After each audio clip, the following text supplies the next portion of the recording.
Hyundai Group has soared in the United States and India, but it has never been able to fly in China. In recent years, Hyundai Motor Group has developed rapidly.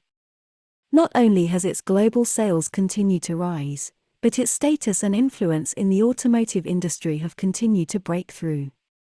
In 2022, Hyundai Motor Group's cumulative global sales were 6.8482 million vehicles, ranking third in the world after Toyota and Volkswagen. Among them, the total global sales volume of Hyundai Motor was 3.944 million vehicles, a year-on-year increase of 1.4%, and the total global sales volume of Kia was 2.904 million vehicles, a year-on-year increase of 4.6%. Such impressive achievements have allowed Hyundai Motor Group to gradually increase its market share in North America and Europe, while also changing the brand's market image in these mainstream car countries, and gradually becoming a member of the traditional car giants. In fact, the development of the global auto market in 2022 was not smooth. The epidemic has repeatedly blocked production, and the shortage of chips has led to a crisis in the supply chain, coupled with the impact of geopolitics. These factors have caused global passenger car sales to shrink. The total annual sales of 65.4 million vehicles in 2022 has fallen sharply compared to 81.05 million vehicles in 2021. More importantly, not only has the sales been improved, but the profitability of Hyundai Motor Group has also increased simultaneously. Of course, behind the sharp increase in profits is that the Hyundai and Kia brands are gradually removing the cost-effective label. Taking the US market as an example, the average selling price of the Hyundai brand in the US market in 2021 was $34,833. For comparison, the Nissan average was $33,906. To a certain extent, this means that Hyundai has gradually caught up with Japanese cars. It is a pity that Hyundai Group, which seems to have received constant praise in overseas markets, stumbled again in the Chinese market. In 2022, Hyundai Group only sold 343,000 vehicles in the Chinese market, a drop of nearly 30%. This is the sixth consecutive year of Hyundai Group's decline in China since 2016. By the way, the combined sales of Kia and Hyundai are less than 2% of the total market share of China. For this reason, starting from 2017, Hyundai Motor Group's performance report has separately listed the global sales performance and year-on-year changes excluding the Chinese market when discussing global sales. There is no doubt that the decline in sales in the Chinese market has an increasing impact on Hyundai Motor Group's global presence. In 2022, excluding the Chinese market, Hyundai sales would increase by 4.2% year-on-year, while if the Chinese market is included, it would only increase by 1.4%. So, what makes Kia and Hyundai so unpopular in China? Compared with the good performance of Japanese cars in China, is China going to completely abandon Korean cars? Okay, that and more is exactly what we are going to talk about. Let's get started.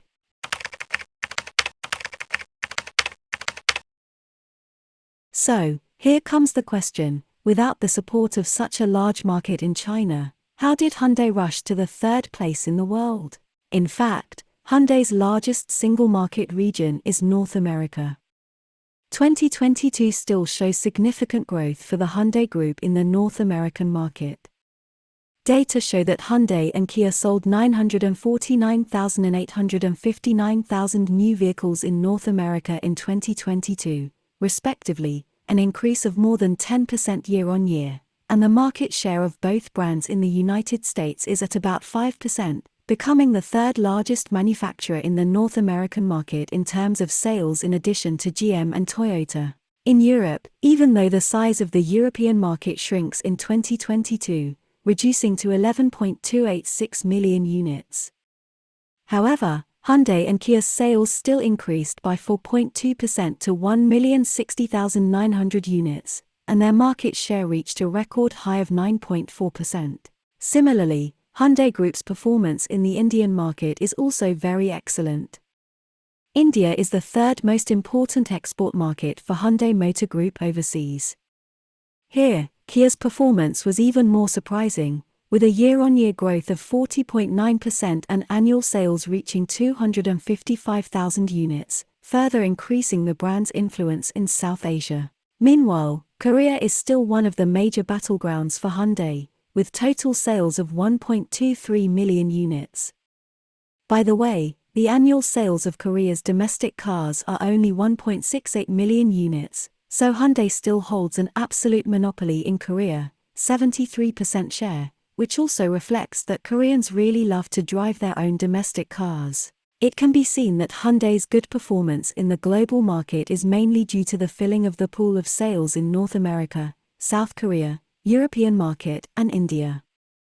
In other words, the Chinese market does not seem to be as important to Hyundai as we think. In fact, Hyundai's performance in terms of reliability is very good. For the second year in a row, Hyundai Motor Group has been ranked number 1 in the JD Power Vehicle Reliability Study. In the study, which was conducted by a leading U.S. quality research organization, Hyundai Motor Group's Kia, Hyundai, and Genesis were ranked first, third, and fourth in reliability in 2022. Since Hyundai Group is chosen by so many consumers all over the world, why is China alone abandoning it?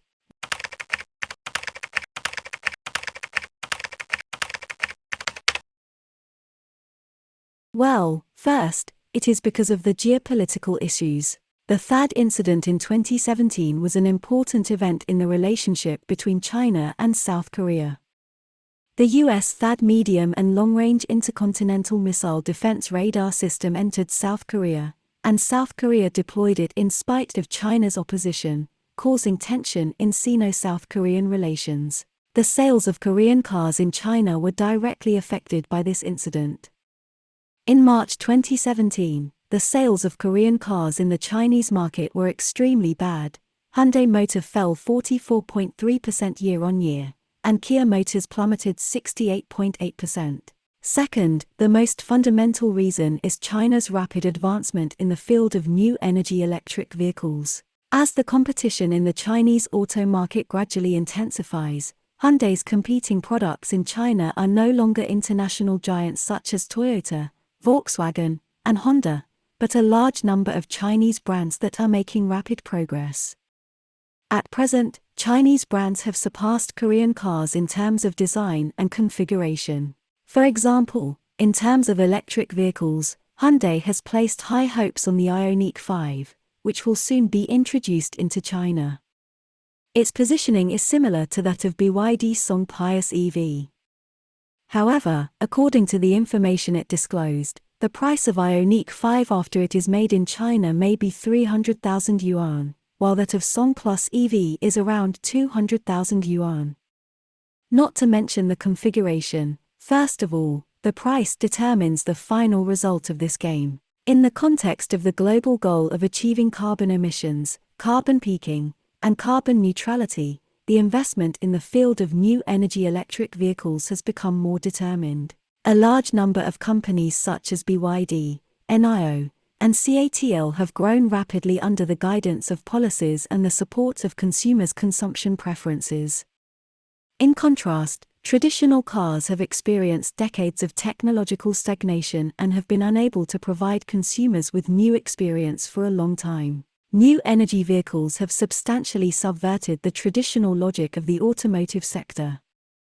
The core technology of a car is no longer the engine and fuel tank system, but chips, battery life, and electronic systems. For the low-end, fuel-efficient mid-range models of the Japanese and Korean models, the brands of the new energy era are fully capable of replacing Japanese, Korean, and even other German and French models. Among the top 20 new energy passenger car sales in the world in 2022, 14 Chinese models are on the list. For vehicles with the same configuration level, the price of Chinese cars is more affordable.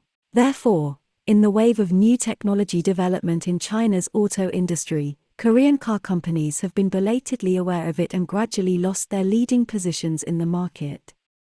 A sharp decline in product share is an inevitable trend. However, Despite the loss of the huge Chinese market, the global sales of Japanese and Korean brands have not been greatly affected.